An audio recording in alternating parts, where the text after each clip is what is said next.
Hello team, welcome to another ATP Geopolitics video with myself, Jonathan MS Pearce. This is an Israel-Iran conflict analysis addendum. So last night I did an hour-long video analysis of whether Israel, and by extension the US and or the UK and anyone, was justified in attacking Iran from a legal and a moral viewpoint, because actually they can be different. Legality doesn't always correlate with one's exact sense of morality. So I looked at these things and I concluded that I wasn't totally certain in my position. I think I'm a sort of 55%, 57, I don't know, picking numbers out my posterior, but it's not a hill I'm going to die on. So I'm not committing to this big time. And I think that's really important. So I know some people have gone to town on criticizing me on the threads.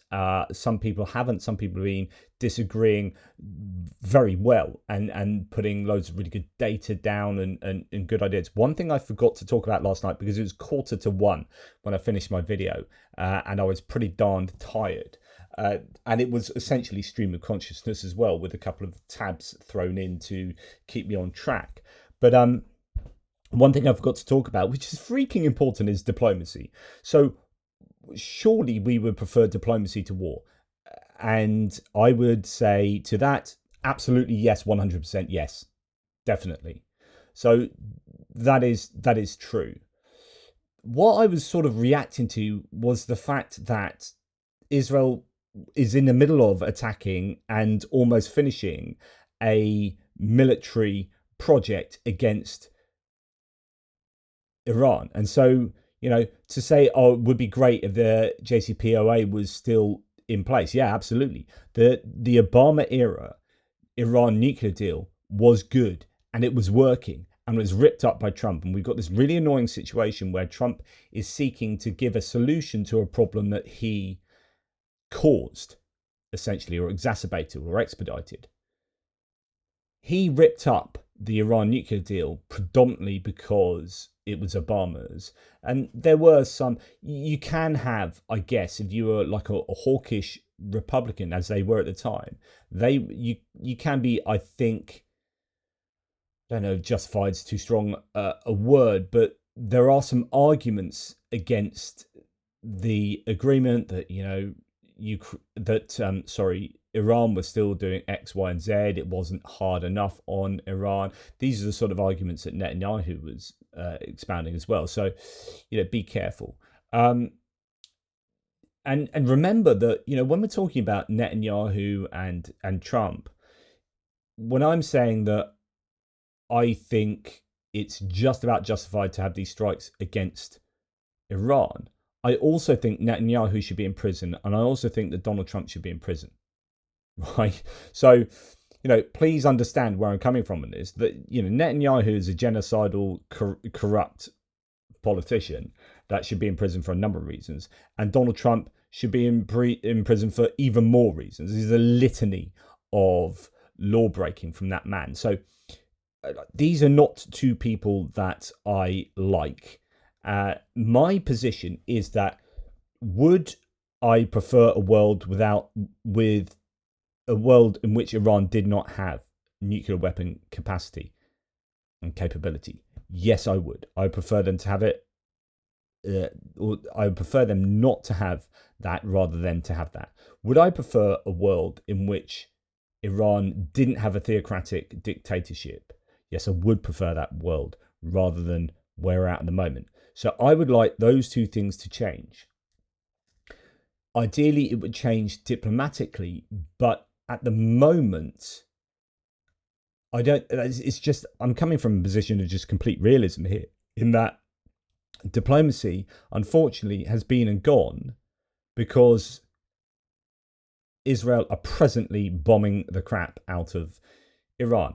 Now, my position is also very much dependent upon precision of strikes and not having unnecessary collateral. And that could be questioned. So that there's lots going on at the moment. It's also dependent on the the Israelis being largely correct in the intention of the Iranians, and that's more important than whether they actually have nuclear weapon capabilities or are particularly close to them. I made this point last night. It doesn't matter that much whether it's 95% or 60% enrichment or 40%. If they have the intention to get from there to nuclear weapons, then they have the intention to use them. We need to stop them. And it would be, I think, more effective to completely destroy those nuclear facilities rather than to enact a scenario like the original Iran nuclear plan, whereby there's inspections and then et cetera, et cetera. Of course, they can get around that. They can do things in secret. So there is an advantage to militarily destroying those facilities, as long as it's done in this way that is incredibly precise. Now, here we have, I'm going to present some arguments against my position, but nothing that you didn't hear last night. I think it was an important consideration. I understand what you're saying, but the fact that they continue to cite this report, based on your assessments, I mean, given what the U.S. intelligence community has been saying, and it's contradicting what the Israeli intelligence is saying, the Americans have continued to say, and Tulsi Gabbard said 2 months ago to the Senate Estimates Committee, the intelligence community has continued to say that we don't believe that Iran at this point in time is trying to weaponize. Is that your assessment as well? And this is the head of the IAEA, Grossi. So he should know.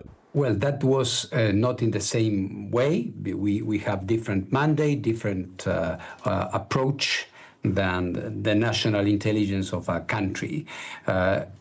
For us, on the basis of our inspections, on the basis of our own evaluations, we came to the conclusion that we could not affirm that there is any systematic effort in Iran at the moment to manufacture a nuclear weapon. While we say that, at the same time, we say Iran is enriching 60% uranium, the only country in the world doing that. So there were elements for concern. But as to saying they are building manufacturing a nuclear weapon, no, we didn't say that. So okay, but they are enriching uranium, for what reason? I don't know. I think that's important to state, that on the basis of our own evaluations, we came to the conclusion that we could not affirm that there is any systematic effort in Iran to manufacture a nuclear weapon. But the opposite is also true. They could not disconfirm it. And the idea that there are these secret underground facilities and centrifuges and facilities that are manufacturing or enriching uranium, this is a problem. So I don't think that has the full weight that some people might think it does. Again, here we have a similar sort of approach from the Senate Intelligence Vice Chair Mark Warner. I mean, foreign policy by tweet is insane. And that's what this guy is doing. The truth is, the one thing that Tulsi Gabbard, who I think is way over her skis in terms of competence on this, she did say that Iran had taken no action towards moving towards a bomb. And we got reconfirmed as early as Monday of this week that the intelligence hasn't changed. So then you've got the president basically dismissing all of the intelligence. I have no foggy idea what American policy is right now towards this circumstance. I'm the vice chair of the Intelligence Committee. If I don't have the foggiest idea, what do the American people know? And for that matter, what do our few friends remaining around the world know? And those are salient points, of course.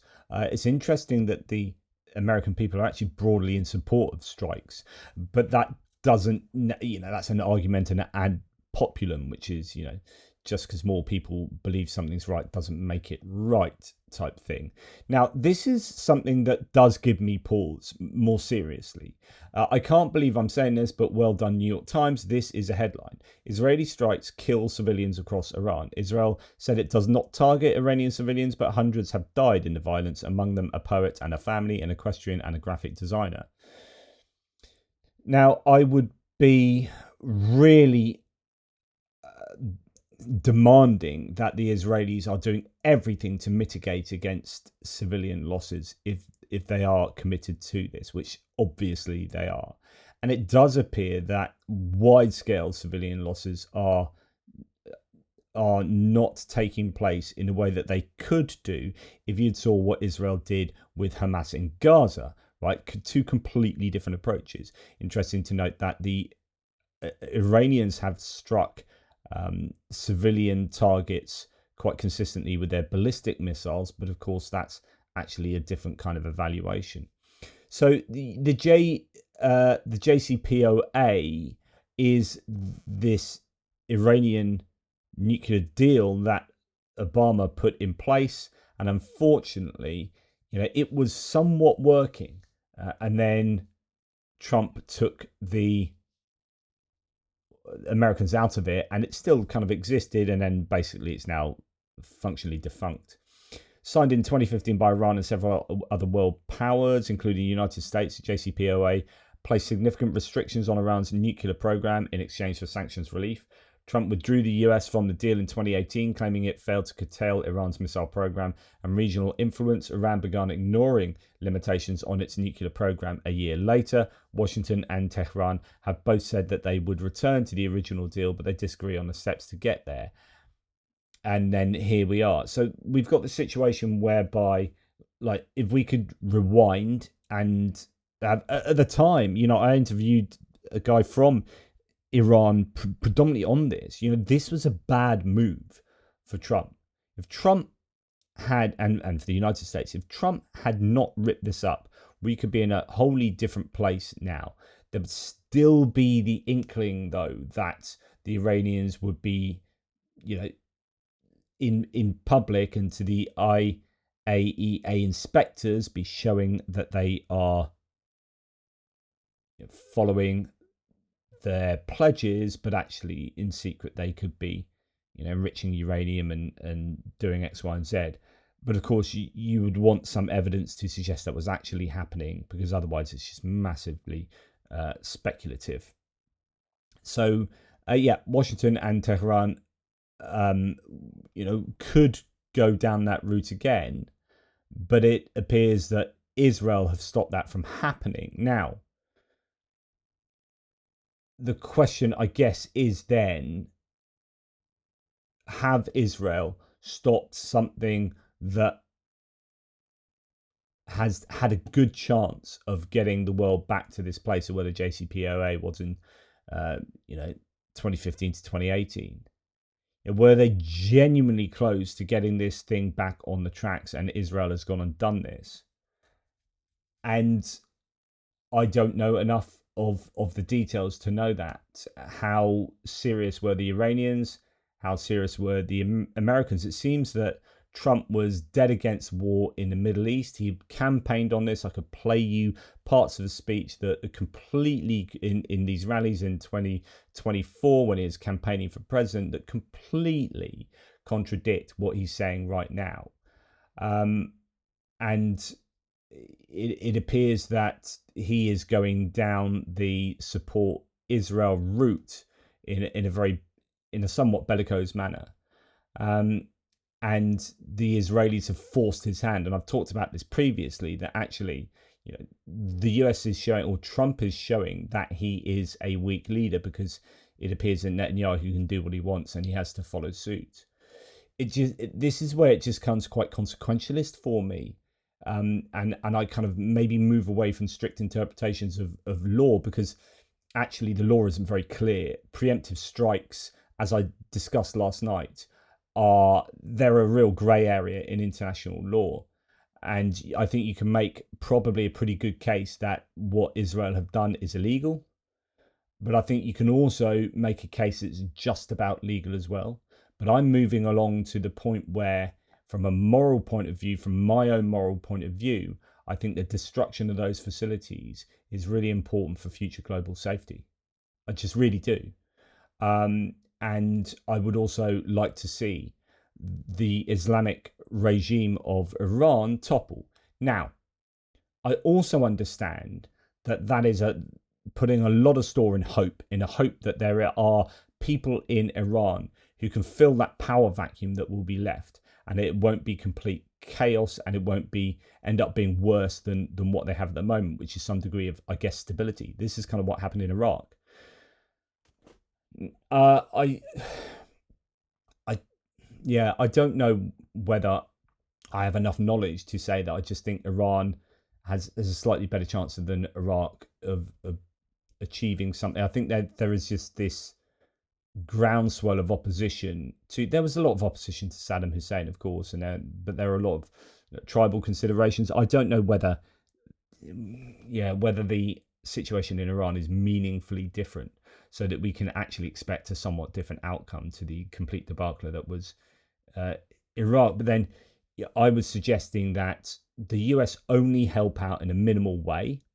So my suggestion is refueling, intelligence, and at the most, definitely no boots on the ground. No one should have boots on the ground. At the most, just a B-2 bomber striking Natanz. For me, it's about the destruction of the facilities. More so than even the destruction of all the military equipment. It's a destruction of nuclear facilities, because I just think that the nuclear capabilities in the hands of dictatorships are a bad thing.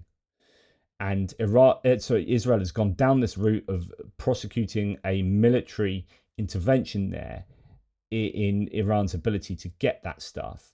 And the question is, well, it's happening now. Do we support that to try and expedite getting rid of those facilities? And I just about side on yes, we should. But I also largely agree with all the criticisms against my position. So most of you who are criticizing me, you were correct. As in, those are viable arguments. I'm not wholly sold on this. I really want to get rid of the nuclear facilities in Iran. And I really want to get rid of the dictatorship in Iran, which is horrific. And also, by the way, there's another argument I forgot to mention last night, is that Iran are militarily an ally of Russia and are supplying arms to Russia to kill Ukrainians. So a military intervention into Iran actually has a Ukrainian dimension that is really important. It also weakens Russia, because Russia is allied with Iran. And if the US go in support of Israel, then there is a much greater chance than they butt up against Russia, because Russia's just come out and given the US a big warning. Now, you might think this is all like very close to World War III, but no, I don't think that's the case. There's a lot of posturing, but that posturing is really important. And I think if Russia more formally goes against Donald Trump, then that leads to a potential situation where it's more likely that the US supports Ukraine again.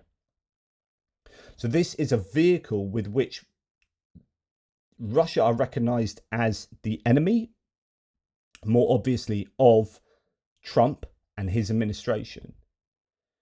So helping Israel might actually lead to a position where Ukraine is helped. Certainly, the destruction of the Iranian military means that they are in no position to help Russia with that equipment that they previously were. And it, I think, weakens Russia too. So I think there are other arguments that I forgot to make last night, and I almost forgot to make that one again today, that are super important, that feed into my calculation and just gets it over the line to sort of 55%, 57% in agreement with the strikes on Israel. But there are worries about a power vacuum. I do get it. Predicting the future is very difficult, especially when there's so many variables, and you just you don't know what will erupt in Iran if there was a collapse in the theocracy there. So all the caveats still apply. But yes, ideally speaking, diplomacy would have been the best route. And that would have been best achieved had Trump not come into power in 2016 and not ripped up the JCPOA. But we are where we are right now, and diplomacy hasn't worked because Israel have done what they've done. So, as I said last night, the US has three options: go hard on Israel to stop them doing that, do nothing, or help Israel to some degree. And since Israel have largely been successful in bringing about the end of Iran's nuclear ambitions, I think, and there are other things still to take place, I would assume. And in fact, there's now talk that they are going to, the Israelis might do a special forces attack on Natanz. Again, I talked about boots on the ground being a bad thing. They have complete air superiority by all accounts, which means that they can do something like that. I'm all for like surgical strikes. If this expands into just a huge regional conventional war, then that sucks, and that's definitely not what I do not advocate for that. What I advocate for is surgical destruction of nuclear capabilities. And wouldn't it be great if the Islamic regime toppled and then my hopium hat gets put on? I'm like, and then it becomes a really nice human rights abiding secular democracy. There is a chance of that. There is a chance of that. And that's what I really hope for. So a few other things to add to what I said last night. But remember, I am only that much over the edge. So, Benny Pie came out with some really great, arguments against my position. Look to Iraq. How successful was that? Not very. In terms of regime change and whatnot. And yeah, there are loads of caveats, and it is very volatile there, and actually my reasoning is fairly volatile. It is teetering, but yeah, hopefully a bit of epistemic humility, as we say, which is like, I don't know, I'm not 100% sure, I will not die on this hill in the way that I would die on the Ukrainian hill, but this hill less so. Anyway, hopefully that helped a little bit. Take care. I'll speak to you soon.